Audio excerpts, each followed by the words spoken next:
Hey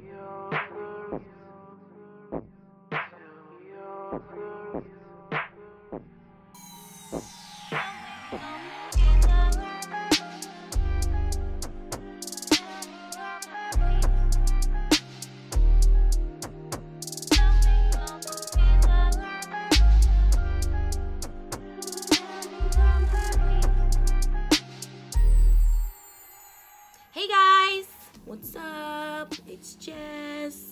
I'm back. I know it has been a minute since I've uploaded anything, but I figured that now would be a great time to upload a new video because, drumroll please, it's been 6 months since I became a bald-headed baddie.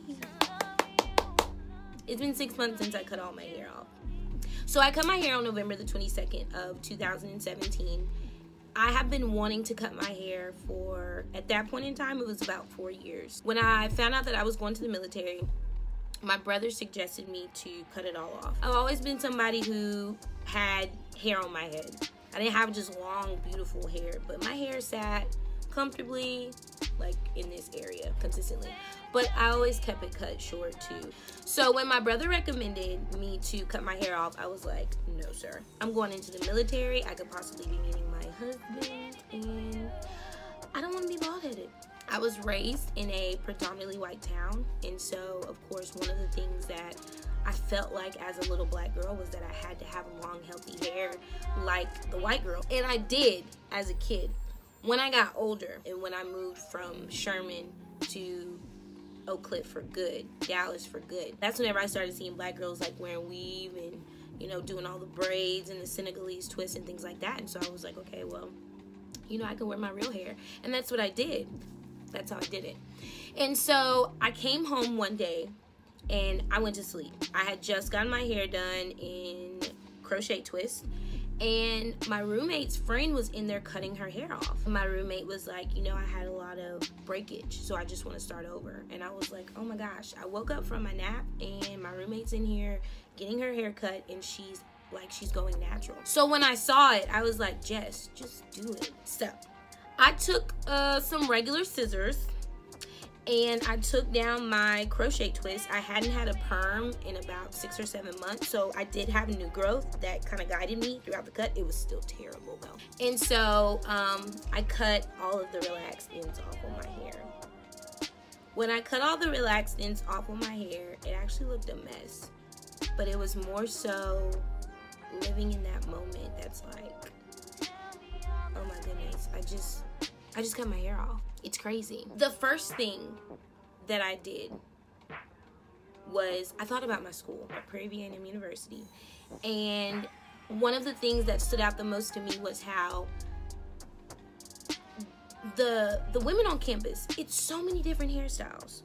We have women that are like smooth bald. We have women who have head full of hair that's natural. We have women who have a head full of hair that is relaxed, curly, straight. Of course, you know, we have braids and twists, and we have bantu knots and sew-ins and things like that. And I'm just like, oh my goodness, like literally the diversity and just the hair culture here is absolutely amazing. So I knew that if I was going to cut my hair, I needed to do it here while I was still on my journey at Prairie View, because I knew that it's not a lot of us that have fades, but I would be walking around with my other queens and not have to worry about, you know, other people looking crazy, because Prairie View is an HBCU, which is a historically black college and university, and it's predominantly black.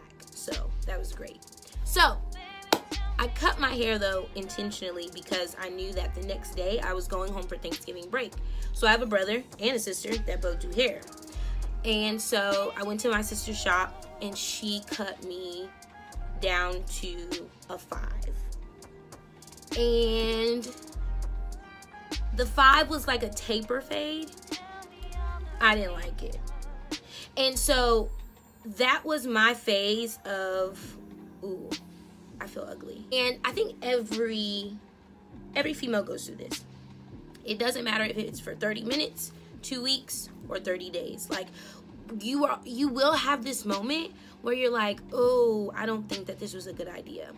But at the same time, you're gonna be like, well, it's gone. So there's like literally nothing I can do except just deal with it. And so when my sister cut my hair into the tapered look, I didn't like it at all. And I could tell because for the 3 days that I had the cut, I wasn't smiling in pictures. I was like hiding my mouth. I was like, you know, just kind of hiding my face, or I was doing like this whole thing, but I didn't want my face to be seen with the taper. So when we came back to campus, I went to one of the campus barbers and he cut me down to a 2. I was in love. He cut me down to a 2. He put a part on the side. I was like, oh my goodness. Like, this is it. I couldn't believe that it was me. And I'm not gonna say I couldn't believe it was me because of how I looked. It was more so how I felt. It was an instant feeling of liberation. It was like, oh my goodness, like, I don't have hair. And I feel so good. Like, I'm not crying or anything. I literally don't have hair. I mean, I have hair, you know, but it's like, I don't have the long 14, 16 inches that I'm used to. And I still feel good about myself. Like, oh my goodness, like, one of the things that I've always wanted to do was color my hair. So I knew that with short hair, I could do that. I didn't know my hair was gonna grow back as fast as it does. So I was so excited about starting the whole process of just like having short hair. And I didn't really think that waves would become such a big deal to me, but they have. One of the things that I wondered was, now that I have short hair, what do I do with it? You know, just go to the barbershop like once a month. Like, I had no idea about the whole edge up, line up, drop fade, taper fade, bald fade. I didn't know anything about that. I start the wave journey. I got my hair cut. Literally a week later, I needed another haircut because my hair was growing. Like, it was crazy. I had went from like a low cut within a week to having curls all over my head. And I said, okay, so this is the journey that we're gonna take.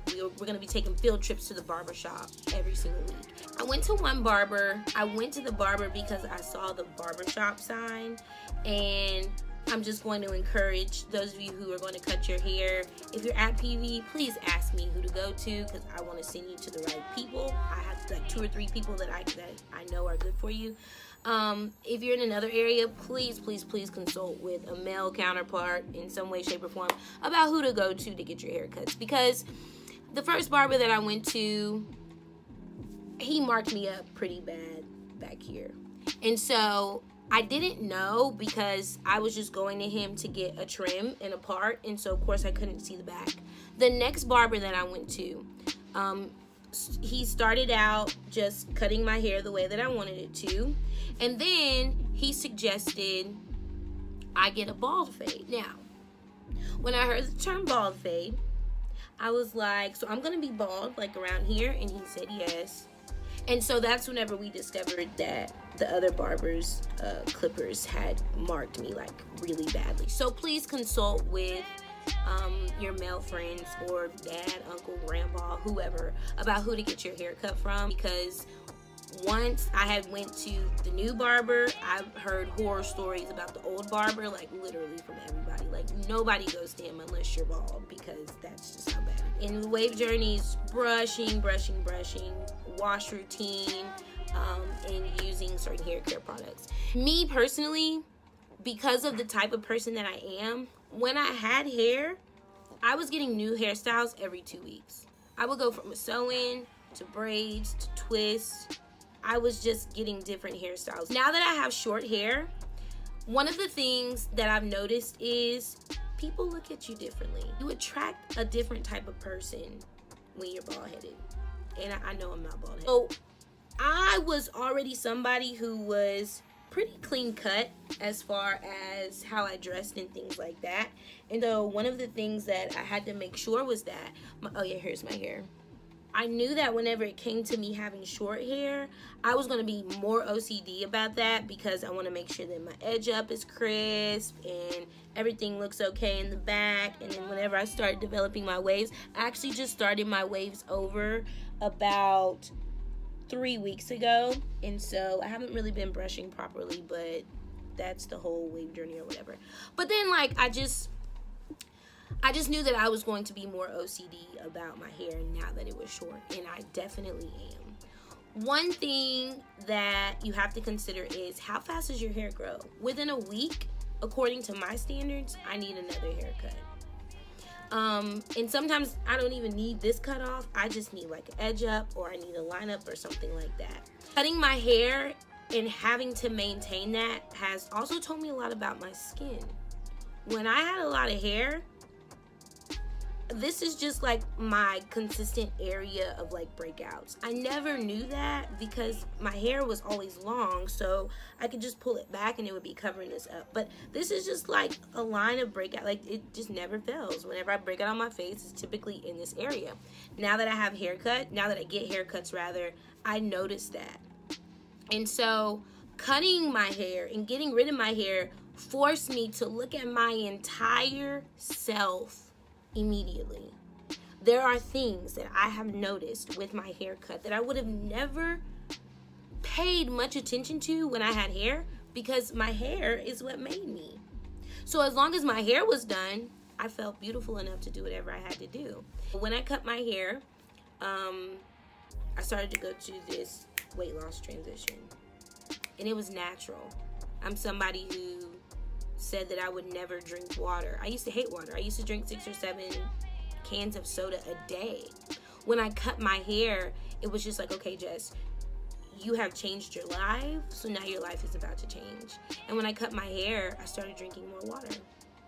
And I did the 30-day water challenge, and I had amazing results, but it's like, okay, you look different.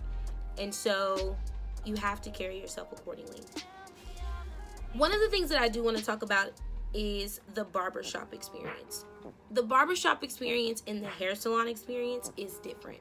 I'll go to the hair salon and wait 4 or 5 hours for a wash or for a perm and sit underneath the dryer, get my hair straightened, and go. And of course, you know, there's conversation taking place and things like that. And I've paid $60 for one visit. Granted, that one visit could last me probably about 2 or 3 weeks, but I'm about to be back after 2 or 3 weeks and paying you another $60 to wait in the shop for 4 or 5 hours to get my hair done. Crazy. With the barbershop, it's different. My first barber, his clientele wasn't big, so I was in and out within 15 minutes. My second barber, his clientele was huge, but I was still in and out within 20 minutes. Barber now, he has a nice sized clientele as well, but he definitely takes his time on a cut, so I could be in his chair for like 30 to 45 minutes. No big deal for me, because I'm used to sitting like in the chair for a long period of time, and I appreciate it because it takes time on my hair, which is cool. But the barbershop experience as a female who's actually there to get a haircut is totally different. You hear about them talking and things in the barbershop, and they really do talk like in the barbershop. Conversation is just, it's fulfilling, you know, because you're hearing black men speak intellectually, or just, you know, speak on certain topics that you don't hear them talk about all the time. The transformations that take place in the barbershop.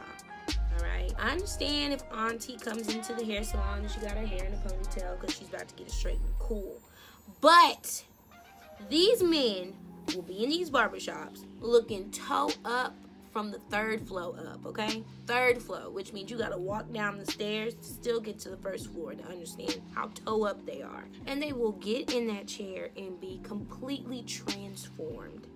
Like a completely different man. Like, you walked in looking like an ex, you about to walk out looking like my next. Seriously, I'm not even playing. Like, the transformations that take place in the barbershop are so beautiful. Being a barber is a craft. It's a craft. Like you're literally like transforming people, you know? So, lastly, I want to talk about the routine. Everybody's hair routine is different, all right? If you don't want waves, it doesn't matter what kind of hair you have, you can just get up and go. Me personally, I love waves. I love the look of waves.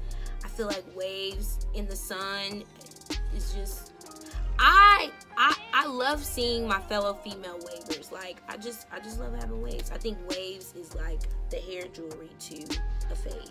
My routine with a fade is I wash my hair every Wednesday and Saturday. I use sulfate-free shampoo because, of course, sulfates dry out your hair. And then I use coconut oil, Sportin' Waves the first 2 weeks. And then after that, I use the Eco Style Argan Oil Gel. I know everything that's going on with Eco Style, but I haven't found a substitute yet, so I still use it. And I just brush. Since I've gotten my hair cut, I had the waves, and then I grew it out a little bit, and I had the curls on top, and now I'm back to the waves because this is just my preferred look. But that is my 6-month update on my big chop. And if you have any questions, any comments, anything about what is next on your journey with your hair, please comment below. Find me on my other social media. Talk to me about it. Understand everybody's experience will be different. You have to find what short hairstyle works for you. This works for me. You may want more hair on your head. That's fine. I don't. I like it short like this. And so